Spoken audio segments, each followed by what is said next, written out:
which physiological adaptation doesn't happen at high altitude. Okay, so this is not happening at high altitude. Pulmonary vasoconstriction, of course.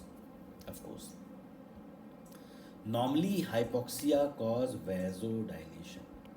Normally, but the exception is pulmonary circulation because it is having oxygen sensitive potassium channel and it will cause vasoconstriction.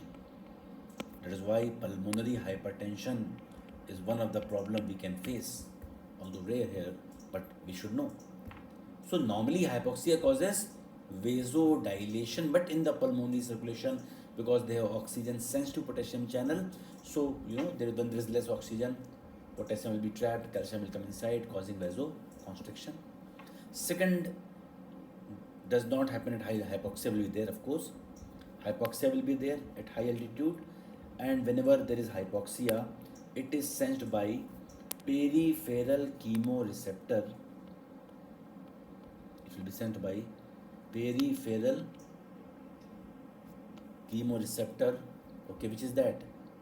Carotid body and aortic body, because they have a cell, glomus cell, and they again have same receptor, oxygen sensitive potassium channel, and when they sense hypoxia, they will start doing hyperventilation, increase in the respiratory rate, and that will cause carbon dioxide wash out,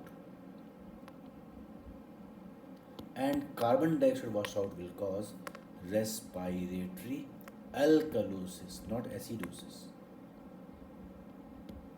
So this is wrong. So answer will be D, because polycythemia will be there whenever there is hypoxia. Whenever there is hypoxia, erythropoietin will be stimulated to cause increase in the number of RBC count.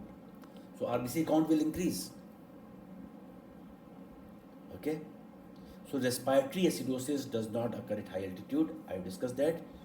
At high altitude, there is hyperventilation leading to decrease in the PaCO2. Increase in the pH will result in respiratory alkalosis.